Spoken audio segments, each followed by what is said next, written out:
Pneumonia ಅಂದ ತಕ್ಷಣ usually ಏನಂತೀವಿ ನಾವು ಬ್ಯಾಕ್ಟೀರಿಯಾಯಿಂದ ಆಗಿರೋ ಕಾರಣಕ್ಕೆ ನಿಮೋನಿಯಾ ಅಂತ ಹೇಳ್ತೀವಿ. ಮೋಸ್ಟ್ಲಿ ಮಕ್ಕಳಲ್ಲಿ ಅಂಡರ್ 5 years ಏಜ್ ಗ್ರೂಪ್ ಅಂತ ಹೇಳ್ತೀವಿ. Pneumonia very common. Pneumonia spread ಆಗುತ್ತಾ ಮ್ಯಾಮ್? ಇವಾಗ ಮೈ ಮೇಲೆ ಗಾಯ ಆಗಿದಾಗ ಹೇಗೆ ಕೀವು ಪಸ್ಸು ಅದೆಲ್ಲ ಬರುತ್ತೆ, ಆ ಥರನೇ ನಮ್ಮ ಲಂಗ್ಸಲ್ಲಿ ಅಂದರೆ ಏರ್ ಸ್ಯಾಕ್ಸಲ್ಲಿ ಪಸ್ಸು ಮತ್ತು ಫ್ಲೂಯಿಡ್ ತುಂಬಿಕೊಡುತ್ತೆ. ಬ್ಯಾಕ್ಟೀರಿಯಲ್ ನಿಮೋನಿಯಾ ಮಗು ಒಂದು ಕಡೆ ಕೂತ್ಕೊಂಡ್ಬಿಟ್ಟು ಜೋರಾಗಿ ಉಸಿರಾಡ್ತಾ ಇರುತ್ತೆ. ಸೊ ಈ ಥರ ದೇ ಲುಕ್ ಟಾಕ್ಸಿಕ್. ಏನಾದರೂ ಮಿಸ್ಟೇಕ್ಸ್ ಇಂದ ಪ್ರಾಬ್ಲಮ್ಸ್ಗಳು ಜಾಸ್ತಿ ಆಗುತ್ತೆ ಅಥವಾ ನಿಮೋನಿಯಾ ಕೇಸಸ್ಗಳೇನಾದರೂ ಜಾಸ್ತಿ ಆಗೋ ಸಾಧ್ಯತೆ ಏನಾದರೂ ಇದೆಯಾ ಅಂತ? ಇವಾಗ ಒಂದು ಸೊಳ್ಳೆ ಕೊಚ್ಚಿದಾಗ ಕೆಲವೊಬ್ಬರಿಗೆ ದಪ್ಪಗೆ ಈ ಥರ ಗುಳ್ಳೆ ಆಗುತ್ತೆ. ಸೊ ಅವಾಗ ಅದು ಕೆರೆತ ಬರುತ್ತೆ. ಸೊ ಈ ಥರ ಆದಾಗ ಏನಾಗುತ್ತೆ, ನಮ್ಮ ಲಂಗ್ಸ್ ಅಲ್ಲಿ ಫ್ಲೂಯಿಡ್ ತುಂಬ್ಕೊಂಡ್ಬಿಟ್ಟು ಆ ಗ್ಯಾಸ್ ಎಕ್ಸ್ಚೇಂಜ್ನ ಪ್ರಾಬ್ಲಮ್ ಶುರು ಮಾಡುತ್ತೆ. ಇವಾಗ ನಮಗೆ ನಮಗೆ ಮದುವೆ ಸೀಸನ್ಗಳಿರುತ್ತೆ ಅಲ್ವಾ, ಮದುವೆ ಸೀಸನ್ ಇದ್ದಲ್ಲಿ ಏನಾಗುತ್ತೆ, ನಮಗೆ ಭಕ್ಷ್ಯ ಭೋಜ್ಯ ಎಲ್ಲ ತುಂಬ ಚೆನ್ನಾಗಿ ಸಿಗುತ್ತೆ ಅಲ್ವಾ.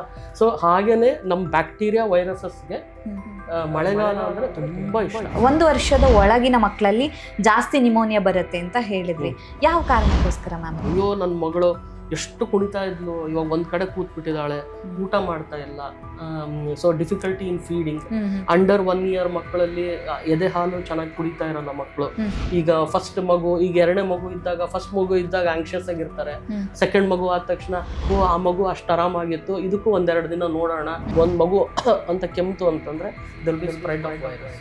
ಸೊ ಹಂಗಾಗ್ಬಿಟ್ಟು ಅಕ್ಯೂಟ್ ಇಲ್ನೆಸ್ ಅಂತ ಹೇಳ್ತೀವಿ. ಅಂದ್ರೆ first 3 days they are very easily transmit.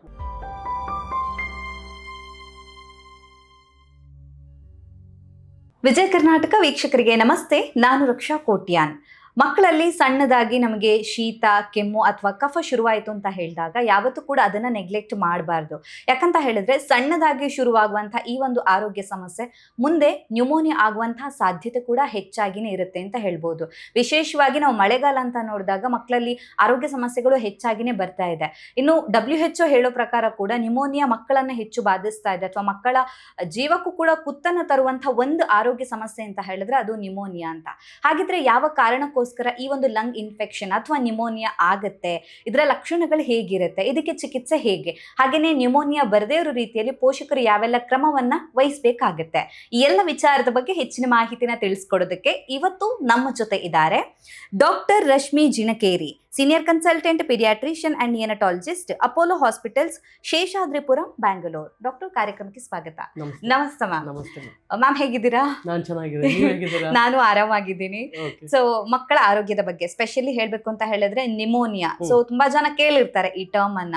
So pneumonia ಅಂತ ಹೇಳಿದಾಗ ಕಾಮನ್ ಆಗಿ ನಮಗೆ ಗೊತ್ತಿರೋ ಹಾಗೆ ಓಕೆ, ಲಂಗ್ಸ್ ಅಲ್ಲಿ ಏನೋ ಪ್ರಾಬ್ಲಮ್ ಇದೆ ಅಥವಾ ಲಂಗ್ ಇನ್ಫೆಕ್ಷನ್ ಆಗಿದೆ ಅಂತ. ಆದ್ರೆ ನೀವು ಪೀಡಿಯಾಟ್ರಿಷಿಯನ್ ಹಾಗೇನೆ ನಿಯೋನಟಾಲಜಿಸ್ಟ್ ಆಗಿರೋದ್ರಿಂದಾಗಿ so you are the right person ಅಂತ ಇದ್ರ ಬಗ್ಗೆ ಮಾತಾಡೋದಕ್ಕೆ. ಸೊ ನಿಮೋನಿಯಾ ಆದಾಗ ಮಕ್ಕಳ ಲಂಗ್ಸ್ ಅಲ್ಲಿ ಅಥವಾ ಶ್ವಾಸಕೋಶದಲ್ಲಿ ಏನ್ ಚೇಂಜಸ್ ಆಗಿರುತ್ತೆ? ಸೊ ನಮಗೆ ಗೊತ್ತಿರೋದು ಕೆಮ್ಮು ಕಫ ಇರುತ್ತೆ ಅಂತ, ಬಟ್ ಅದನ್ನ ಹೊರತಾಗಿಯೂ ಕೂಡ ವೈದ್ಯಕೀಯವಾಗಿ ಹೇಗೆ ಡಿಫೈನ್ ಮಾಡ್ತೀರಾ ಅಂತ?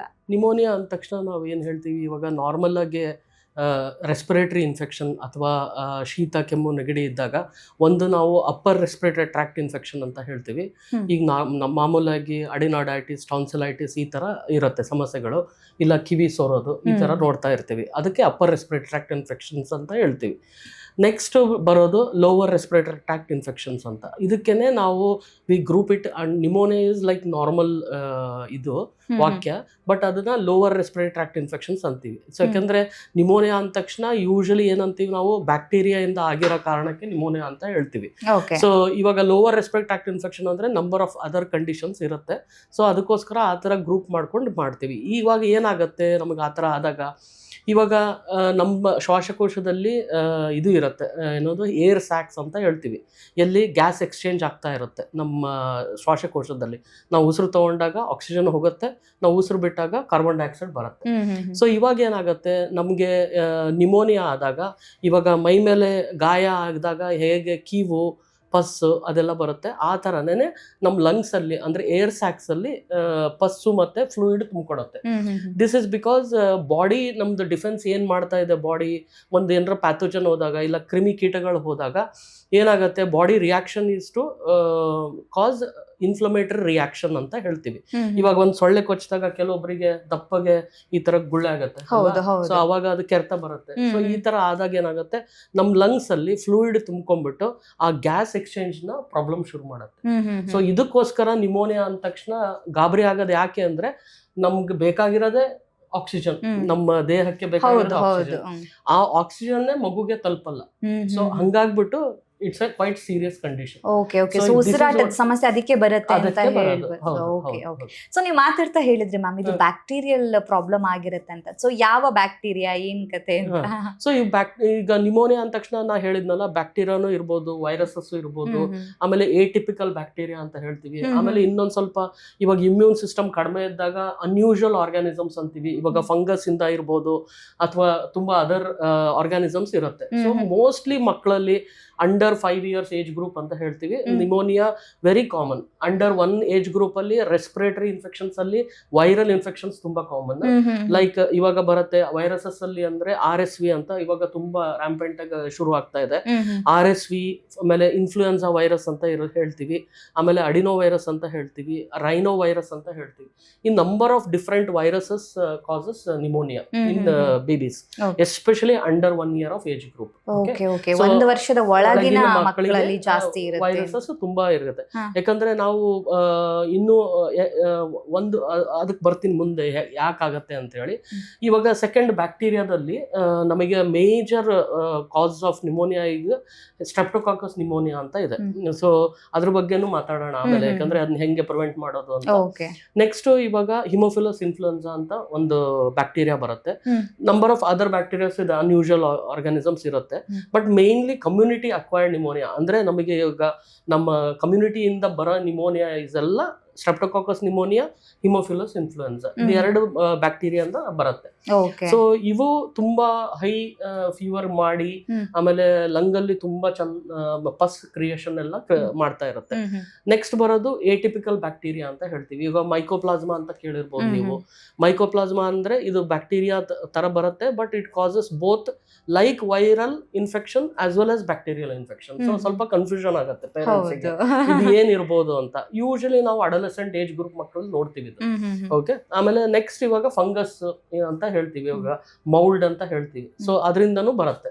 ಸೊ ಅದು ಎಲ್ಲ ಇಮ್ಯೂನ್ ಡೆಫಿಷಿಯನ್ಸಿ ಇದ್ದಿದ್ ಮಕ್ಕಳಿಗೆ, ಇಲ್ಲ ತುಂಬಾ ಇವಾಗ ನಮ್ದು ಡಿಫೆನ್ಸ್ ಮೆಕ್ಯಾನಿಸಮ್ ಚೆನ್ನಾಗಿರಲ್ಲ ಅಂದ್ರೆ ಯಾರಲ್ಲಿ ಇಮ್ಯುನಿಟಿ ಕಡಿಮೆ ಇದೆ, ರೋಗ ನಿರೋಧಕ ಶಕ್ತಿ ಯಾರಲ್ಲಿ ಕಡಿಮೆ ಇದೆ ಆ ಮಕ್ಕಳಿಗೆ ಬರುತ್ತೆ. ಸೊ ಯೂಶಲಿ ಅದರೊಳಗೆ ಆಸ್ಪರ್ಜಿಲ್ಲಸ್ ಅಂತ ಇರ್ಬೋದು, ಕ್ಯಾಂಡಿಡಾ ಅಂತ ಇರ್ಬೋದು, ಇನ್ನೊಂದು ಕೆಲವೊಂದು ಬೇರೆ ತರ ಇರುತ್ತೆ. ಬಟ್ ಮಕ್ಕಳಲ್ಲಿ ಅಷ್ಟೊಂದು ನಾವು ಅದನ್ನ ನೋಡಲ್ಲ. ಇಟ್ಸ್ ವೆರಿ ಅನ್ಯೂಶುವಲ್ ಅಥವಾ ಹಾಸ್ಪಿಟಲ್ ಅಕ್ವೈರ್ಡ್ ಅಂತ ಹೇಳ್ತೀವಿ, ಅದ್ರಲ್ಲಿ ಬರುತ್ತೆ ಅದು. So these are all the number of bacteria ಮತ್ತೆ viruses which cause pneumonia. Okay. ಮಳೆಗಾಲದಲ್ಲಿ ನ್ಯೂಮೋನಿಯಾ ಕೇಸಸ್ ಜಾಸ್ತಿ ಇರುತ್ತೆ ಮ್ಯಾಮ್, ಹಾಗಿದ್ರೆ ಯಾಕೆ? ಅಥವಾ ಥಂಡಿ ಟೈಮ್ ಅಲ್ಲ, ಅಥವಾ ಸ್ವಲ್ಪ ಶೀತಗಾಳಿ ಇತ್ತು, ಅಥವಾ ಚಳಿ ಟೈಮ್ ಅಲ್ಲಿ ಎಲ್ಲ ಜಾಸ್ತಿ ಅಂತ ಹೇಳ್ತಾರೆ, ಹೌದಾ? ಇವಾಗ ನಮ್ಗೆ ನಮ್ಗೆ ಮದುವೆ ಸೀಸನ್ಗಳಿರುತ್ತೆ ಅಲ್ವಾ?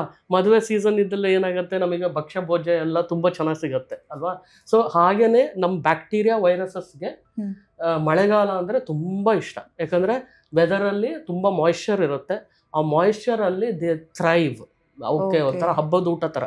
ಸೊ ಏನಂತಂದ್ರೆ they kind of multiply quickly, they keep going round and round. So ಅಲ್ಲಿಂದ ಹೊರಗೆ ಹೋಗಕ್ಕೆ ಆಗಲ್ಲ.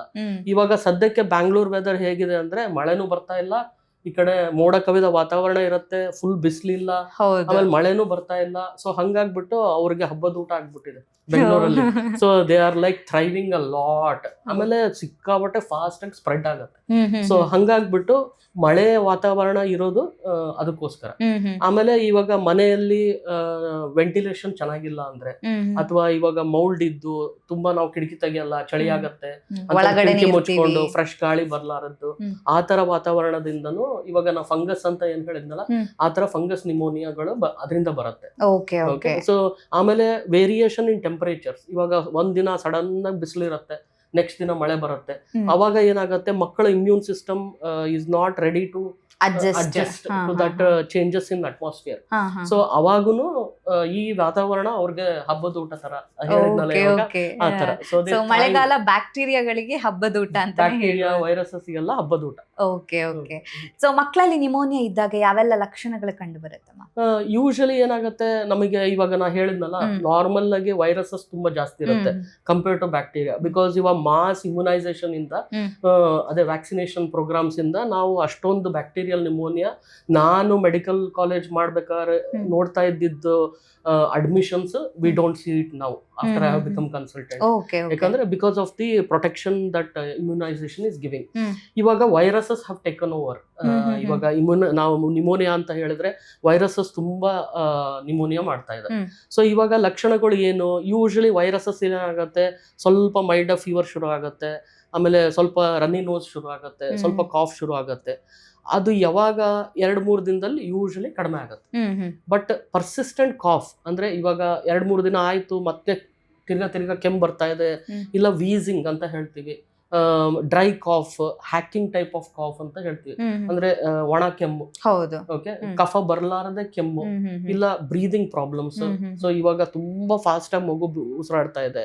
ಲೆಥಾರ್ಜಿ ಅಂದ್ರೆ ಏನು ಇಂಟ್ರೆಸ್ಟ್ ಇಲ್ಲ, ಮಗು ಒಂದ್ ಕಡೆ ಕೂತ್ಕೊಂಡಿರುತ್ತೆ. ಅಯ್ಯೋ ನನ್ ಮಗಳು ಎಷ್ಟು ಕುಣಿತಾ ಇದ್ಲು, ಇವಾಗ ಒಂದ್ ಕಡೆ ಕೂತ್ಬಿಟ್ಟಿದ್ದಾಳೆ, ಊಟ ಮಾಡ್ತಾ ಇಲ್ಲ. ಸೊ ಡಿಫಿಕಲ್ಟಿ ಇನ್ ಫೀಡಿಂಗ್. ಅಂಡರ್ 1 year ಮಕ್ಕಳಲ್ಲಿ ಎದೆ ಹಾಲು ಚೆನ್ನಾಗಿ ಕುಡಿತಾ ಇರಲ್ಲ ಮಕ್ಕಳು. ಸೊ ಈ ತರ ಎಲ್ಲ ಲಕ್ಷಣಗಳು ನೋಡ್ತಾ ಇರ್ತೀವಿ. ಯೂಶಲಿ ಕೆಮ್ಮು, ವೀಸಿಂಗು, ಆಮೇಲೆ ಇನ್ನೊಂದು ಚೆಸ್ಟ್ ಇಂಡ್ರಾಯಿಂಗ್ ಅಂತ ಹೇಳ್ತೀವಿ. ಅಂದ್ರೆ ನಾವು ನಾರ್ಮಲಿ ಏನಾಗುತ್ತೆ, ನಾವು ಉಸಿರು ತಗೊಂಡಾಗ ನಮ್ಮ ಎದೆ ಹೊರಗೆ ಬರುತ್ತೆ, ಇವಾಗ ಏನಾಗುತ್ತೆ ಎದೆ ಒಳಗೆ ಹೋಗುತ್ತೆ. So that means the child is struggling to feed. ಆಮೇಲೆ ಫೀವರ್. ಸೊ ಇದೆಲ್ಲ ಲಕ್ಷಣಗಳು ನಾವು ನೋಡ್ಬೋದು. ಫೀವರ್ ಅಲ್ಲಿ ಇವಾಗ ವೈರಲ್ ಫೀವರ್ ಅಲ್ಲಿ ಸ್ವಲ್ಪ ನಿಧಾನಕ್ಕೆ ಫೀವರ್ ಶುರು ಆಗುತ್ತೆ. ಬ್ಯಾಕ್ಟೀರಿಯಲ್ ನಿಮೋನಿಯಾ ಹೆಂಗೆ ಡಿಫ್ರೆನ್ಶಿಯೇಟ್ ಮಾಡ್ಬೋದು ಅಂತ ಡೌಟ್ ಬರುತ್ತಲ್ಲ. ಸೊ ವೈರಲ್ ಫೀವರ್ ಅಲ್ಲಿ ಇಟ್ಸ್ ಎ ಗ್ರಾಜುವಲ್ ಪ್ರೋಸೆಸ್. ನಿಧಾನಕ್ಕೆ ಶುರು ಆಗುತ್ತೆ, ಪೀಕ್ ಆಗುತ್ತೆ. ಬ್ಯಾಕ್ಟೀರಿಯಲ್ ನಿಮೋನಿಯಾ ಸಡನ್ ಆಗಿ ಹೈ ಫೀವರ್, ಸಡನ್ ಮಗು ಹೆಚ್ಚು ಜ್ವರ ಇರುತ್ತೆ, ಜ್ವರ ಸಿಕ್ಕಾಬಿಟ್ಟೆ ಹೈ, ಅಪ್ ಟು 104, 105 ಟೆಂಪರೇಚರ್ಸ್ ಇರುತ್ತೆ. ಆಮೇಲೆ ಈಗ ಪ್ಯಾರಾಸೆಟಮಾಲ್ ಯೂಶಲಿ ಕೊಟ್ರೆ ವೈರಲ್ ಫೀವರ್ ಪ್ಯಾರಾಸೆಟಮಾಲ್ ಕೊಟ್ರೆ ಕಡಿಮೆ ಆಗುತ್ತೆ. ಬ್ಯಾಕ್ಟೀರಿಯಲ್ ಇನ್ಫೆಕ್ಷನ್ ಅಲ್ಲಿ ಅಷ್ಟು ಬೇಗ ಕಡಿಮೆ ಆಗಲ್ಲ. ಆಮೇಲೆ ಮಗು ಇಲ್ಲಿ ಪ್ಯಾರಾಸೆಟಮಾಲ್ ಕೊಟ್ಟು ಫೀವರ್ ಕಡಿಮೆ ಆದ ತಕ್ಷಣ ಸ್ವಲ್ಪ ನಗೋದು, ಸ್ವಲ್ಪ ಆಟ ಆಡಕ್ಕೆ ಇಂಟ್ರೆಸ್ಟ್ ಬರೋದು, ಅದೆಲ್ಲ ತೋರಿಸ್ತಾ ಇರುತ್ತೆ. ಬ್ಯಾಕ್ಟೀರಿಯಲ್ ನಿಮೋನಿಯಾ ಮಗು ಒಂದ್ ಕಡೆ ಕೂತ್ಕೊಂಡ್ಬಿಟ್ಟು ಜೋರಾಗಿ ಉಸಿರಾಡ್ತಾ ಇರುತ್ತೆ. ಸೊ ಈ ತರ ದೇ ಲುಕ್ ಟಾಕ್ಸಿಕ್, ಅಂದ್ರೆ ನೋಡಿದ ತಕ್ಷಣ ಗೊತ್ತಾಗುತ್ತೆ ಈ ಮಗು ನಾರ್ಮಲ್ ಅಲ್ಲ ಅಂತ ಗೊತ್ತಾಗ್ಬಿಡುತ್ತೆ ಬ್ಯಾಕ್ಟೀರಿಯಲ್ ನಿಮೋನಿಯಾ. ಸೊ ಇದರಿಂದ ಆಮೇಲೆ ಕಫ ಬಂದಾಗ ಬ್ಯಾಕ್ಟೀರಿಯಲ್ ನಿಮೋನಿಯಾದಲ್ಲಿ ತುಂಬಾ ಥಿಕ್ ಸೆಕ್ರಿಷನ್ಸ್ ಅಂತ ಹೇಳ್ತೀವಿ. ವೈರಲ್ ನಿಮೋನಿಯಾದಲ್ಲಿ ಬರೀ ಒಣ ಕೆಮ್ಮು ಇರುತ್ತೆ, ಇಲ್ಲ ವೀಸಿಂಗ್, ಡ್ರೈ ಕಫ್ ಅಂತ ಹೇಳ್ತೀವಿ. ಆಮೇಲೆ they look toxic, I just told you ಇದ್ರೊಳಗೆಲ್ಲ. So these are some of the features we differentiate from viral ಮತ್ತೆ ಬ್ಯಾಕ್ಟೀರಿಯಲ್ ನಿಮೋನಿಯಾ. ಓಕೆ, ಸೊ ಹಾಗಿದ್ರೆ ನಿಮೋನಿಯಾ ಇದ್ದಾಗ ಜ್ವರ ಬಂದೇ ಬರುತ್ತಾ? ನಿಮೋನಿಯಾ ಇದ್ದಾಗ ಜ್ವರ, ಬ್ಯಾಕ್ಟೀರಿಯಲ್ ನಿಮೋನಿಯಾ ಇದ್ದಾಗ ತುಂಬಾ ಹೈ ಫೀವರ್ಸ್ ಇರುತ್ತೆ. ವೈರಲ್ ನಿಮೋನಿಯಾ ಇದ್ದಾಗ ಕೆಲವೊಂದ್ಸಲಿ ಫೀವರ್ ಬಂದು ಹೊರಟೋಗಿರುತ್ತೆ, ಬಟ್ ಪರ್ಸಿಸ್ಟೆಂಟ್ ಕಾಫ್ ಇರುತ್ತೆ, ಇಲ್ಲ ವೀಸಿಂಗ್ ಇರುತ್ತೆ, ಇಲ್ಲ ಮಗು ಇಂಪ್ರೂವ್ ಆಗ್ತಾನೆ ಇಲ್ಲ, ಯಾವಾಗ ನೋಡಿದ್ರೆ ಕೆಮ್ತಾ ಇರುತ್ತೆ. ಈ ತರ ಕಂಡೀಷನ್ ಬಂದಾಗ we call it as viral pneumonia. Doctor, ನೀವು ಮಾತಾಡ್ತಾ 2 ವೆರೈಟಿ ಆಫ್ ನಿಮೋನಿಯಾವನ್ನ ಮೆನ್ಷನ್ ಮಾಡಿದ್ರಿ, ಒಂದು ಬ್ಯಾಕ್ಟೀರಿಯಲ್ ನಿಮೋನಿಯಾ, ಇನ್ನೊಂದು ವೈರಲ್ ನಿಮೋನಿಯಾ ಅಂತ. ಸೊ ಕಾಮನ್ ಆಗಿ ಯಾವ್ದು ಬರುತ್ತೆ ಮಕ್ಕಳಲ್ಲಿ, ಅಂಡ್ ಯಾವ್ದು ಸ್ವಲ್ಪ ಅಪಾಯ ಅಂತ ಹೇಳ್ಬಹುದು? ಎರಡೂನು if it is affecting the oxygen, ಅಂದ್ರೆ ಇವಾಗ ನಾವು ಹೇಳಿದ್ವಿ ಜಸ್ಟ್ ರಿಮೈಂಡ್, ಏರ್ ಸ್ಯಾಕ್ಸ್ ಅಲ್ಲಿ ಫ್ಲೂಯಿಡ್, ಇನ್ಫ್ಲಮೇಟರಿ ಫ್ಲೂಯಿಡ್ ಅಂತ ಹೇಳ್ತೀವಿ, ಆಮೇಲೆ ಪಸ್ ಅಂತ ಅಕ್ಯುಮುಲೇಟ್ ಆಗುತ್ತೆ, ಅದು ಗ್ಯಾಸ್ ಎಕ್ಸ್ಚೇಂಜ್ ಗೆ ತೊಂದರೆ ಕೊಡುತ್ತೆ ಅಂತ ಹೇಳ್ತೀವಿ, ಹೌದಾ? ಸೊ ಎರಡು ನಿಮೋನಿಯಾನು ತೊಂದರೆನೆ. Viral pneumonias R slightly better ಅಂತ ಹೇಳ್ಬೋದು. ಬಟ್ ಏನು ಅಂತಂದ್ರೆ ಅದಕ್ಕೆ ಟಾರ್ಗೆಟೆಡ್ ಟ್ರೀಟ್ಮೆಂಟ್ ಇಲ್ಲ ನಮಗೆ ವೈರಲ್ ಇನ್ಫೆಕ್ಷನ್ಗೆ. ಎಕ್ಸೆಪ್ಟ್ ಫ್ಲೂ ವೈರಸ್ಗೆ ವಿ ಹ್ಯಾವ್ ಆಂಟಿ ಫ್ಲೂ ಅಂದ್ರೆ ಆಂಟಿ ಫ್ಲೂ ಮೆಡಿಸಿನ್ ಇದೆ. ಬಟ್ ಬ್ಯಾಕ್ಟೀರಿಯಾ ಏನು ಅಂತಂದ್ರೆ ಅದನ್ನ ಕಂಡು ಹಿಡಿದಾಗ ಅದಕ್ಕೆ ಟಾರ್ಗೆಟೆಡ್ ಟ್ರೀಟ್ಮೆಂಟ್ ಕೊಟ್ಟಾಗ ಇಂಪ್ರೂವ್ಮೆಂಟ್ ಚೆನ್ನಾಗುತ್ತೆ. ಸೊ ವೈರಸ್ಗೆ ನಾವು ಏನ್ ಮಾಡ್ಬೋದು, ಜಸ್ಟ್ ಸಪೋರ್ಟಿವ್ ಮೆಷರ್ಸ್ ಕೊಡ್ಬೋದು.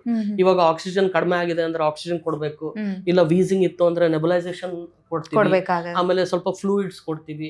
ಆಮೇಲೆ ಕೆಲವೊಂದ್ಸಲಿ ಎರಡು ಓವರ್ಲ್ಯಾಪ್ ಆಗುತ್ತೆ. ಇವಾಗ ವೈರಸ್ ಇಂದ ಶುರು ಆಗಿರುತ್ತೆ, ಆಮೇಲೆ ಬ್ಯಾಕ್ಟೀರಿಯಾನು ಅದಕ್ಕೆ ಸೆಕೆಂಡರಿ ಬ್ಯಾಕ್ಟೀರಿಯಲ್ ಇನ್ಫೆಕ್ಷನ್ಸ್ ಅಂತ ಹೇಳ್ತೀವಿ. ಅವಾಗ ಮಗು ಸ್ವಲ್ಪ ಚೆನ್ನಾಗಿದ್ದು ಸುಮ್ಮನೆ ಕೆಮ್ಕೊಂತ ಇದ್ದು ಸಡನ್ ಫೀವರ್ ಆಗಿ ಸಡನ್ ಆಗಿ ಮಗು ಇದು ಆಗೋದು. ಸೊ ಇದೆಲ್ಲಾನು ನಾವ್ ಏನಂತೀವಿ ವೈರಲ್ ನಿಮೋನಿಯಾ, ಬ್ಯಾಕ್ಟೀರಿಯಲ್ ಸಿಂಪ್ಟಮ್ಸ್ ಕೂಡ ಸ್ವಲ್ಪ ಚೇಂಜಸ್ ಇರುತ್ತೆ ಅಂತ. ಓಕೆ ಓಕೆ, ಸೊ ಇದು ಆಗತ್ತೆ. ಸೊ ಹಂಗಾಗ್ಬಿಟ್ಟು ಅದಕ್ಕೆ ನಾವು ಅದನ್ನ ರೆಕಗ್ನೈಸ್ ಮಾಡೋದು ತುಂಬಾ ಇಂಪಾರ್ಟೆಂಟ್. ಓಕೆ ಓಕೆ, ಸೊ ನೀವು ಈಸಿಯಾಗಿ ಅಂದ್ರೆ ಲೈಕ್ ಪೇರೆಂಟ್ಸಿಗೆ ನಿಮಗೆ ಈಸಿ ಆಗ್ಬೋದು, ಬಟ್ ಪೇರೆಂಟ್ಸಿಗೆ ಕಷ್ಟ ಆಗ್ಬೋದು. ಅದನ್ನ ಪೇರೆಂಟ್ಸ್ಗೂ ಗೊತ್ತಾಗುತ್ತೆ, ಯಾಕಂದ್ರೆ ಯೂಶಲಿ ಏನಾಗುತ್ತೆ, ಹಗಲೆಲ್ಲ ಶೀತ ಕೆಮ್ಮು ಬರ್ತಾ ಇರುತ್ತೆ, ಆ ಕೆಮ್ಮು 2 ದಿನ ಇರುತ್ತೆ. ಕೆಲವೊಂದ್ಸಲಿ ನಾವು ಪೋಸ್ಟ್ ವೈರಲ್ ಕಾಫ್ ಅಂತ ಹೇಳ್ತೀವಿ, ಕೆಲವೊಂದ್ಸಲಿ 1 ವಾರದ ತನಕ ಸುಮ್ಮನೆ ಅಂತ ಮಾಡೋದು, ಇಲ್ಲ ಸ್ವಲ್ಪ ಇಂಟ್ರೆಸ್ಟ್ ಇರಲಾರ್ದು ಫೀಡು, ಈ ತರ ಇರುತ್ತೆ. ಸಡನ್ ಆಗಿ ಮಗು ತುಂಬಾ ಹೈ ಫೀವರ್, ಆಮೇಲೆ ಚೆಸ್ಟ್ ಇನ್ ಡ್ರಾಯಿಂಗ್ ಅಂತ ಏನ್ ಹೇಳಿದ್ನಲ್ಲ ಅದು ತುಂಬಾ ಇಂಪಾರ್ಟೆಂಟ್. ಎದೆ ಮೇಲೆ ಕೆಳಗೆ ಹೋಗೋದು, ಆಮೇಲೆ ನೋಡಿದ ತಕ್ಷಣ ನಿಮಗೆ ಗೊತ್ತಾಗತ್ತೆ ಆಕ್ಟಿವಿಟಿನೇ ಇರಲ್ಲ ಮಗುಗೆ, ಒಂದ್ ಮೂಲೆಯಲ್ಲಿ ಕುತ್ಕೊಂಡು ಜೋರ್ ಉಸಿರಾಡೋದು, ಆಮೇಲೆ ಫೀಡ್ ರೆಫ್ಯೂಸಲ್ ಅಂತ ಹೇಳ್ತೀವಿ, ಕೆಲವೊಂದ್ಸಲಿ ವಾಮಿಟಿಂಗ್ ಇರುತ್ತೆ. ಸೊ ಇದೆಲ್ಲ ನೋಡಿದಾಗ ತಂದೆ ತಾಯಿಗಳಿಗೂ ಗೊತ್ತಾಗ್ಬಿಡತ್ತೆ ನನ್ ಮಗು ಅಷ್ಟೊಂದು ಇಂಪ್ರೂವ್ಮೆಂಟ್ ಆಗ್ತಾ ಇಲ್ಲ, this the right time for me to take doctor's consultation. Okay, so ನ್ಯೂಮೋನಿಯಾಗೆ ಕಾರಣ ಏನು ಅಂತ ಅವಾಗ್ಲೇ ಹೇಳಿದ್ರಿ ನೀವು, ಅಂದ್ರೆ ಬ್ಯಾಕ್ಟೀರಿಯಾಸ್ ಇರ್ಬೋದು, ವೈರಸಸ್ ಇರ್ಬೋದು, ಅಥವಾ ಇನ್ನಿತರ ಹಲವು ಕಾರಣಗಳು ಇರಬಹುದು ಅಂತ. ಆದ್ರೆ ಈಗ ಮಕ್ಕಳನ್ನ ನೋಡ್ಕೊಳ್ಳುವಂತ ವಿಚಾರದಲ್ಲಿ ಎಲ್ಲೋ ಎಡವುದಾಗ ಈ ತರ ಸಮಸ್ಯೆ ಬರ್ಬೋದು. ಅಂದ್ರೆ ಈಗ ಸ್ಕೂಲಲ್ಲಿ ಸ್ಪ್ರೆಡ್ ಆಗುತ್ತೆ, ಈಗ ಫೀವರ್ ಬಂದಾಗ ಕೆಲವೊಂದು ಸ್ಪ್ರೆಡ್ ಆಗುತ್ತೆ ಹೇಳ್ತಾರೆ, ಈಗ ವೈರಲ್ ಫೀವರ್ ಇತ್ತು ಅಥವಾ ಇನ್ಫ್ಲೂಯೆನ್ಸಾ ಇತ್ತು ಅಂತ ಹೇಳಿದ್ರೆ ಸ್ಪ್ರೆಡ್ ಆಗುತ್ತೆ ಹೇಳ್ತಾರೆ. ಸೊ ಮಕ್ಕಳನ್ನ ಮನೆ ಒಳಗಡೆನೆ ಕೂರ್ಸೋದ್ರಿಂದ ಆತರ ಏನಾದ್ರೂ ಆಗತ್ತೆ? ಸೊ ಏನಾದ್ರೂ ಮಿಸ್ಟೇಕ್ಸ್ ಇಂದ ಪ್ರಾಬ್ಲಮ್ಸ್ ಗಳು ಜಾಸ್ತಿ ಆಗುತ್ತೆ ಅಥವಾ ನ್ಯೂಮೋನಿಯಾ ಕೇಸಸ್ ಗಳೇನಾದ್ರೂ ಜಾಸ್ತಿ ಆಗೋ ಸಾಧ್ಯತೆ ಏನಾದ್ರೂ ಇದೆಯಾ ಅಂತ? ಒಂದು early recognition and early treatment very very important. ಹೌದು, ತುಂಬಾನೇ ಮುಖ್ಯ. ತುಂಬಾನೇ ಅರ್ಲಿ ಅಂದ್ರೆ ಈಗ ಫಸ್ಟ್ ದಿನಾನೇ ಡಾಕ್ಟರ್ ಹತ್ರ ಕರ್ಕೊಂಡ್ ಬಂದ್ರೆ ಅಷ್ಟೊಂದು ಇದು ಇರಲ್ಲ, ಬಟ್ ಕೆಲವೊಂದು ಆಂಗ್ಸೈಟಿ ಇರುತ್ತೆ ಪೇರೆಂಟ್ಸ್ ಗೆ, that they don't want to miss ಅಂತ. ಎರಡ್ ತರ ಪೇರೆಂಟ್ಸ್ ಇರುತ್ತೆ. ವೆರಿ ಹೈಪರ್ ಆಂಕ್ಷಿಯಸ್ ಪೇರೆಂಟ್ಸ್ ಕೆಲವೊಬ್ರು ಇರ್ತಾರೆ, where on the first day ಬರ್ತಾರೆ, ಮಗುನ್ ತೋರಿಸ್ಬೇಕು, ಎಲ್ಲ ಕರೆಕ್ಟ್ ಆಗಬೇಕು ಅಂತ. ಕೆಲವೊಬ್ರು ನೋಡೋಣ, ಇನ್ನೂ 1-2 ದಿನ ಬಿಡೋಣ, 3 ದಿನ ಬಿಡೋಣ, 4 ದಿನ ಬಿಡೋಣ. ಈಗ ಫಸ್ಟ್ ಮಗು, ಈಗ 2ನೇ ಮಗು ಇದ್ದಾಗ, ಫಸ್ಟ್ ಮಗು ಇದ್ದಾಗ ಆಂಕ್ಷಿಯಸ್ ಆಗಿರ್ತಾರೆ, ಸೆಕೆಂಡ್ ಮಗು ಆದ ತಕ್ಷಣ ಆ ಮಗು ಅಷ್ಟು ಆರಾಮಾಗಿತ್ತು, ಇದಕ್ಕೂ 1-2 ದಿನ ನೋಡೋಣ, ಈ ತರ ಸ್ವಲ್ಪ ಕೆಲವೊಂದ್ಸಲಿ ಡಿಲೇ ಮಾಡೋ ಚಾನ್ಸಸ್ ಇರುತ್ತೆ. ಈಗ ಒಂದ್ ಸ್ವಲ್ಪ ಎಕ್ಸ್ಪೀರಿಯನ್ಸ್ ಪೇರೆಂಟ್ಸ್ ಇದ್ದಾಗ, ಇಲ್ಲ ಸ್ವಲ್ಪ ಅದ್ರ ಬಗ್ಗೆ ಅವೇರ್ನೆಸ್ ಇರಲಾರದ್ದು. But as I said, vaccination has remarkably improved pneumonia. ಈಗ ಅನ್ವ್ಯಾಕ್ಸಿನೇಟೆಡ್ ಚಿಲ್ಡ್ರನ್ ಅಲ್ಲಿ ನಾವು ತುಂಬಾ ನಿಮೋನಿಯಾ ನೋಡ್ತೀವಿ, but even in government setup pneumococcal vaccine is given nowadays. ಅದನ್ನ ಅದ್ರ ಬಗ್ಗೆ ಮಾತಾಡೋಣ. ಬಟ್ ಅದೇ ಹೇಳ್ತಾ ಇದ್ದೀನಲ್ಲ, ಸೊ ಇವಾಗ ತುಂಬಾ ವ್ಯಾಕ್ಸಿನೇಷನ್ ಇಂದ ಏನಾಗಿದೆ, ಇವಾಗ V don't see such severe cases of pneumonia unless they are immuno compromise ಮಕ್ಕಳು, ಇಲ್ಲ ಅವ್ರಿಗೆ ಇಮ್ಯುನಿಟಿ ಕಡಿಮೆ ಇದೆ ಹಂಗ, ಅಥವಾ ವ್ಯಾಕ್ಸಿನೇಷನ್ ಕೊಡ್ಲಿಲ್ಲದ ಮಕ್ಕಳ ಹತ್ರ ನಾವು ತುಂಬಾ ನೋಡ್ತೀವಿ. ನಿಮೋನಿಯಾ ಸ್ಪ್ರೆಡ್ ಆಗುತ್ತಾ ಮ್ಯಾಮ್? ನಿಮೋನಿಯಾ ಪರ್ಸೆ ಅಂದ್ರೆ it is a bacteria and viruses spread very quickly ಅದು. ಸೊ ವೈರಸಸ್ ಏನಾಗುತ್ತೆ ಅಂತಂದ್ರೆ ಶೀತ ಕೆಮ್ಮು ನೆಗಡಿಯಿಂದ ದೇ ಆರ್ ಸೆಕ್ರಿಟೆಡ್. ಆಮೇಲೆ ದೇ ಆರ್ ಈಗ ಒಂದ್ ಮಗು ಅಂತ ಕೆಮ್ತು ಅಂತಂದ್ರೆ there'll be spread of virus. So ಹಂಗಾಗ್ಬಿಟ್ಟು ಅಕ್ಯೂಟ್ ಇಲ್ನೆಸ್ ಅಂತ ಹೇಳ್ತೀವಿ, ಅಂದ್ರೆ first 3 days they are very very easily transmittable. ಆ ಟೈಮಲ್ಲಿ ನಾವೇನ್ ಹೇಳ್ತೀವಿ ಅಂದ್ರೆ ತಂದೆ ತಾಯಿಗಳಿಗೆ ಮಗುಗೆ ಅವಾಗ ರೆಸ್ಟ್ ಬೇಕಾಗಿರುತ್ತೆ, ಫೀವರು ಇರುತ್ತೆ. ಸೊ ಹಂಗಾಗಿ ಮನೇಲಿ ಇಟ್ಕೊಳ್ಳಿ ಮಗುನ, ಸ್ವಲ್ಪ ಟು ಪ್ರಿವೆಂಟ್ ಸ್ಪ್ರೆಡ್. ಮಗುಗೂ ನೆಸಸರಿ ಅಲ್ವಾ, ಮನೇಲಿ ಇರ್ಬೇಕು, ಸ್ವಲ್ಪ ಚೆನ್ನಾಗಿ ಆಗ್ಬೇಕು, ರಿಕವರ್ ಆಗ್ಬೇಕು ಅಂತಂದ್ರೆ ಫಸ್ಟ್ 1 2 to 3 days ಮನೇಲಿ ಇದ್ರೆ ಒಳ್ಳೆ. ಅಂದ್ರೆ ಸ್ಕೂಲಿಗೆ ಕಳ್ಸೋದು ಬೇಡ, ಮನೇಲಿ ಇದ್ರೆ ಬೆಟರ್ ಅಂತ, ರಿಕವರಿ ಆಗತ್ತೆ. ಆಮೇಲೆ ಸ್ಕೂಲ್ಗೆ ಹೋದಾಗ they may not have enough hydration. ಇವಾಗ ಮಗು ಸರಿಗೆ ನೀರ್ ಕುಡಿಯಲ್ಲ, ಅಲ್ಲಿ ಅಷ್ಟು ಕೇರ್ ಮಾಡೋರು ಇರಲ್ಲ. All the teachers are very good, ಆತರ ಮಗುನೇನು ಇಗ್ನೋರ್ ಮಾಡಲ್ಲ. ಬಟ್ ಅಂದ್ರೂ ಮನೆಯಲ್ಲಿ ನೋಡ್ಕೊಂಡಂಗೆ ಮಕ್ಕಳಿಗೆ ಸ್ವಲ್ಪ ಆ ಟೈಮಲ್ಲಿ ಅವ್ರಿಗೆ ಮಗು ತಾಯಿ ಜೊತೆಗೆ ಇರ್ಬೇಕು ಅನ್ಸ್ತಾ ಇರುತ್ತೆ. So those are all matters ಆ ಟೈಮಲ್ಲಿ. ಸ್ವಲ್ಪ ನಾವೇನಂತೀವಿ TLC ಅಂತೀವಿ, ಟೆಂಡರ್ ಲವಿಂಗ್ ಕೇರ್. ಸ್ವಲ್ಪ ಮಗುನ ಹಗ್ ಮಾಡ್ಕೊಂಡು, ಸ್ವಲ್ಪ ನೀರಿನ ಅಂಶ ಸ್ವಲ್ಪ ಚೆನ್ನಾಗಿ ಕೊಟ್ಟು ಆ ಟೈಮಲ್ಲಿ ಅದ್ ನೋಡ್ಕೊಂಡ್ರೆ ಮಗು ರಿಕವರಿ ಫಾಸ್ಟ್ ಆಗುತ್ತೆ. ಓಕೆ, ಈಗ ಜ್ವರ ಬರುತ್ತೆ ಹೇಳಿದ್ರೆ ಅಥವಾ ಉಸಿರಾಟದ ತೊಂದರೆ ಇರುತ್ತೆ ಹೇಳಿದ್ರಿ, ಕಫ ಬರುವಂತ ಸಾಧ್ಯತೆ ಇರುತ್ತೆ, ಕೆಲವೊಮ್ಮೆ ಯೆಲ್ಲೋಯಿಶ್ ಕಫ ಬರುವಂತ ಸಾಧ್ಯತೆ ಏನಾದ್ರು ಇರುತ್ತಾ? ಇರುತ್ತೆ, ಯೂಶಲಿ ಇರುತ್ತೆ ಮಕ್ಕಳಲ್ಲಿ. ಬಟ್ ಏನು ಅಂತಂದ್ರೆ ಮಕ್ಕಳಲ್ಲಿ ಅವ್ರಿಗೆ ಹೊರಗೆ ಉಗುಳ್ಬೇಕು ಅಂತ ಗೊತ್ತಿರಲ್ಲ. ಸೊ ಹಂಗಾಗಿ ಏನ್ ಮಾಡುತ್ತೆ, ನ್ಯಾಚುರಲಿ ಅವರು ಮಗುನ ನುಂಗ್ತಾರೆ, ಅದು ಮಗು, ಅಂಡ್ ಯೂಶಲಿ ಮೋಷನ್ ಅಲ್ಲಿ ಪಾಸ್ ಆಗುತ್ತೆ. ಸೊ ಆತರ ಉಗಿಯೋದ್ ತರ ನಿಮೋನಿಯಾ ಮಕ್ಕಳಲ್ಲಿ ಬರಲ್ಲ. We don't usually see that unless ಮಗು ದೊಡ್ಡವ್ರು ಇದ್ರು ಅಂದ್ರೆ ಆಲ್ಮೋಸ್ಟ್ 10+ years ಇದ್ರು ಮಾತ್ರ ಅವರು ಹೊರಗಡೆ ಸ್ಪಿಟ್ ಔಟ್ ಮಾಡ್ತಾರೆ. Otherwise most of the children ಅದನ್ನ ನುಂಗ್ಬಿಡ್ತಾರೆ. 1 ವರ್ಷದ ಒಳಗಿನ ಮಕ್ಕಳಲ್ಲಿ ಜಾಸ್ತಿ ನಿಮೋನಿಯಾ ಬರುತ್ತೆ ಅಂತ ಹೇಳಿದ್ರಿ, ಯಾವ ಕಾರಣಕ್ಕೋಸ್ಕರ ಮ್ಯಾಮ್? ಸೊ ಸಣ್ಣ ಮಕ್ಕಳಲ್ಲಿ ಅಗೇನ್ ಇವಾಗ ಇಫ್ ಯು ಕಂಪೇರ್ ಸಿಂಕ್ ಗೆ ಸಣ್ಣ ಪೈಪ್ ಹಾಕಿದಾಗ ಪ್ರಾಬ್ಲಮ್ಸ್ ಜಾಸ್ತಿ, ಸ್ವಲ್ಪ ಪೈಪ್ ದೊಡ್ಡದಾದಾಗ ಪ್ರಾಬ್ಲಮ್ಸ್ ಕಡಿಮೆ ಅಲ್ವಾ. ಸ್ವಲ್ಪ ಕಟ್ಕೊಳೋದು, ಬ್ಲಾಕ್ ಆಗೋದು ಇವೆಲ್ಲ ಕಡಿಮೆ ಆಗುತ್ತೆ. ಸೊ ಇವಾಗ ಸಣ್ಣ ಪಾಪು ಇದ್ದಾಗ ಅದ್ರ ಶ್ವಾಸಕೋಶಗಳು ಅಂಡರ್ ಡೆವಲಪ್ಡ್ ಇರುತ್ತೆ. ಆಮೇಲೆ ಅವ್ರದ್ದು ಪೈಪ್ ಅಂದ್ರೆ ಈಗ ಶ್ವಾಸ ನಾಳಗಳು ಇರುತ್ತಲ್ಲ ಅದೆಲ್ಲಾನು ಸಣ್ಣದಿರುತ್ತೆ. ಸೊ ಸ್ವಲ್ಪ ಬ್ಲಾಕ್ ಆದ್ರೂ ಅದು ತುಂಬಾ ಪ್ರಾಬ್ಲಮ್ಸ್ ಕ್ರಿಯೇಟ್ ಮಾಡುತ್ತೆ. ಓಕೆ ಓಕೆ, ಅಲ್ಲಿ ಉಸಿರಾಟದ ಸಮಸ್ಯೆ ಆ ರೀತಿ ಜಾಸ್ತಿ ಆಗುವಂತ ಸಾಧ್ಯತೆ ಇದೆ. ಆಮೇಲೆ they don't have enough reserve. ಇವಾಗ ದೊಡ್ಡವರು ಒಂದ್ 4-5 ದಿನ ಹುಷಾರಿರ್ಲಿಲ್ಲ ಅಂದ್ರೂ ಇಲ್ಲ ನನಗೆ ಕೆಲಸ ಇದೆ ಮಾಡ್ಕೊಂಡ್ ಬರ್ತೀನಿ ಅಂತ ಹೇಳಿ they will B walking around. ಮಕ್ಕಳು ಆತರ ಅಲ್ಲ, ಅವ್ರಿಗೆ ಸ್ವಲ್ಪ ಟಿಪ್ ಔಟ್ ಆದ್ರೆ ದೇ ವಿಲ್ ಬಿ ಬ್ಯಾಲೆನ್ಸಿಂಗ್. ಸ್ವಲ್ಪ ಟಿಪ್ ಆಯ್ತು ಅಂತಂದ್ರೂ they will not do that very. So early recognition, early treatment is very important. Okay, ನಮಗೀಗ OPD ಅಲ್ಲಿ ಮ್ಯಾಮ್ ಈ ತರ ಕೇಸ್ಗಳು ಬಂದಾಗ ತಕ್ಷಣಕ್ಕೆ ಗೊತ್ತಾಗ್ಬಿಡುತ್ತೆ, ನೋಡಿದ ತಕ್ಷಣ ಅಂದ್ರೆ ಸಿಂಪ್ಟಮ್ಸ್ ಅಲ್ಲೇ ಗೊತ್ತಾಗ್ಬಿಡುತ್ತಾ ಓಕೆ ಈ ಪಾಪುಗೆ ನ್ಯೂಮೋನಿಯಾ ಆಗಿದೆ ಅಂತ. ಸೊ ಗೊತ್ತಾದ ತಕ್ಷಣ ಯಾವೆಲ್ಲ ಟೆಸ್ಟ್ಗಳನ್ನ ಮಾಡ್ತೀರಾ, ಅಂದ್ರೆ ಕನ್ಫರ್ಮ್ ಮಾಡ್ಕೊಳ್ಳೋದಕ್ಕೆ ಏನಾದ್ರೂ ಟೆಸ್ಟ್ಗಳು ಹೇಗಿರುತ್ತೆ? Usually good going bacterial pneumonia ಅಂದ ತಕ್ಷಣ ಆ ಮಗು ನೋಡಿದ ತಕ್ಷಣನೇ ಗೊತ್ತಾಗ್ಬಿಡತ್ತೆ. ಯಾಕಂದ್ರೆ you don't need any other clues. They will be very toxic looking, ತುಂಬಾ ಕ್ವೈಟ್ ಆಗಿರುತ್ತೆ ಮಗು, ತುಂಬಾ ಫಾಸ್ಟ್ ಆಗಿ ಉಸಿರಾಡ್ತಾ ಇರುತ್ತೆ, ಚೆಸ್ಟ್ ಇನ್ ಡ್ರಾಯಿಂಗ್ ಅಂತ ಹೇಳ್ತೀವಲ್ಲ ಅದು. ಆಮೇಲೆ ಕೆಲವೊಂದ್ಸಲಿ ಪೇರೆಂಟ್ಸ್ ನೋಟಿಸ್ ಮಾಡಿರ್ತಾರೆ ಲಿಪ್ಸ್ ಎಲ್ಲ ಬ್ಲೂ ಆಗತ್ತೆ. ಸೊ ಈ ತರ ಸೈನೋಸಿಸ್ ಅಂತ ಹೇಳ್ತೀವಿ. ಸೊ ಇದು ಎಲ್ಲ ಸಮಸ್ಯೆ, ಇದೆಲ್ಲ ಇದ್ದಾಗ ನಮಗೆ ನೋಡಿದ ತಕ್ಷಣ ಗೊತ್ತಾಗತ್ತೆ. ಆಮೇಲೆ ನಾವು ವಿತ್ ಕೋವಿಡ್ ಇದ್ರೊಳಗೆ ಸ್ಯಾಚುರೇಷನ್ ಅಂತ ನೀವು ಚೆಕ್ ಮಾಡಿರ್ಬೋದು. ಸೊ ಅದನ್ನ ನಾವು ಚೆಕ್ ಮಾಡಿದಾಗ ಆಕ್ಸಿಜನ್ ಲೆವೆಲ್ ಚೆಕ್ ಮಾಡ್ತೀವಿ, ಅದು ಒಂದೊಂದ್ಸಲಿ ಕಡಿಮೆ ಇರುತ್ತೆ ಮಕ್ಕಳಲ್ಲಿ. ಸೊ ಇದೆಲ್ಲಾನು ಇಂದಾನು ನಮಗೆ ಗೊತ್ತಾಗ್ಬಿಡುತ್ತೆ ಈ ಮಗುಗೆ ನ್ಯೂಮೋನಿಯಾ ಇದೆ ಅಥವಾ just it is just respiratory infection ಅಂತ ಕ್ಲಿಯರ್ ಆಗಿ ಗೊತ್ತಾಗುತ್ತೆ ನೋಡಿದ ತಕ್ಷಣ. ವೆರಿ ರೇರ್ಲಿ ರೆಗ್ಯುಲರ್ಲಿ ನಾವು ಚೆಸ್ಟ್ ಎಕ್ಸ್ರೇ ಅಂತ ಮಾಡಲ್ಲ ಮಕ್ಕಳಲ್ಲಿ. ಸೊ ಕೆಲವೊಂದ್ಸಲಿ ನಮಗೆ ಡೌಟ್ ಇದ್ದಾಗ ಮಾತ್ರ ಮಾಡ್ತೀವಿ. ಇಲ್ಲ ತುಂಬಾ ಸಿವಿಯರ್ ಇದ್ದಾಗ ಕೆಲವೊಂದ್ಸಲಿ ಏನಾಗುತ್ತೆ, ನ್ಯೂಮೋನಿಯಾ ಪಸ್ ಹೊರಗಡೆ ಹೋಗುತ್ತೆ, ಈಗ ಲಂಗ್ಸ್ಗಿನ ಹೊರಗಡೆ ಹೋಗುತ್ತೆ, ಪ್ಲೂರಲ್ ಏರಿಯಾ ಅಂತ ಹೇಳ್ತೀವಿ ನಾವು. ಆ ಏರಿಯಾದಲ್ಲಿ ಪಸ್ ಅಕ್ಯುಮುಲೇಟ್ ಆಗುತ್ತೆ ಕೆಲವೊಂದ್ಸಲಿ. ಇವಾಗ ಎಸ್ಪೆಷಲಿ ನ್ಯೂಮೋಕಾಕಲ್ ನ್ಯೂಮೋನಿಯಾ ಅಥವಾ ಇನ್ಫ್ಲೂಯೆನ್ಸಾ ನ್ಯೂಮೋನಿಯಾ ಅಂತ ಏನ್ ಹೇಳ್ತೀವಲ್ಲ ಅದರಲ್ಲಿ ಪಸ್ ಅಕ್ಯುಮುಲೇಟ್ ಆಗುತ್ತೆ. ಈ ತರ ಏನಾರ ಆಗಿದೆಯಾ, ನಾವು ಎಷ್ಟು ಬೇಗ ನಾವು ಇಂಟರ್ವೆನ್ಷನ್ ಮಾಡಬೇಕು ಅಂತ. ಅಕಸ್ಮಾತ್ ಇದು ಮಗುನ ನಾವು ವಾರ್ಡಲ್ಲೇ ಟ್ರೀಟ್ ಮಾಡ್ಬೋದಾ, ಮನೇಲಿ ಟ್ರೀಟ್ ಮಾಡ್ಬೋದಾ, ವಾರ್ಡಿಗೆ ಅಡ್ಮಿಟ್ ಮಾಡ್ಕೊಂಡು ಮಾಡ್ಬೇಕಾ ಅಥವಾ ICU ಅಲ್ಲಿ ಹೋಗ್ಬೇಕಾ ಮಗು ಅನ್ನೋದನ್ನೆಲ್ಲ ಡಿಸೈಡ್ ಮಾಡ್ಲಿಕ್ಕೆ ಕೆಲವೊಂದು ಟೆಸ್ಟ್ ಮಾಡ್ತೀವಿ. Okay okay, thank you ma'am, thank you so much ನಮ್ಮ ಇವತ್ತಿನ ಕಾರ್ಯಕ್ರಮದಲ್ಲಿ.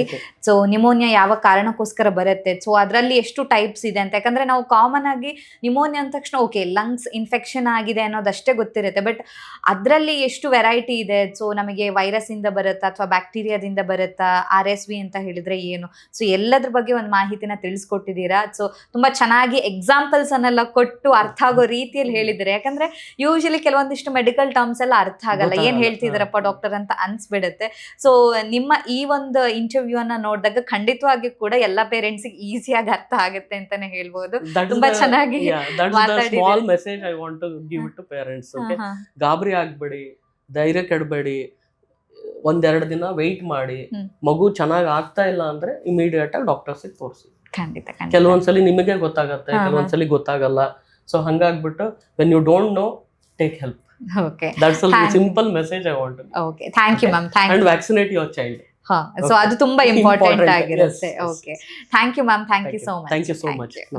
ನಮ್ಮ ಇವತ್ತಿನ ಕಾರ್ಯಕ್ರಮದಲ್ಲಿ ಮಕ್ಕಳಲ್ಲಿ ಉಂಟಾಗುವಂತಹ ನಿಮೋನಿಯಾದ ಬಗ್ಗೆ ಡಾಕ್ಟರ್ ನಮಗೆ ಹೆಚ್ಚಿನ ಮಾಹಿತಿನ ತಿಳಿಸ್ಕೊಟ್ಟಿದ್ದಾರೆ. ಆರೋಗ್ಯಕ್ಕೆ ಸಂಬಂಧಿಸಿದಂತಹ ಹೆಚ್ಚಿನ ವಿಡಿಯೋಗಳನ್ನ ನಮ್ಮ ವಿಜಯ ಕರ್ನಾಟಕ ಹೆಲ್ತ್ ಪೇಜ್ನಲ್ಲಿ ನೀವು ನೋಡಬಹುದು.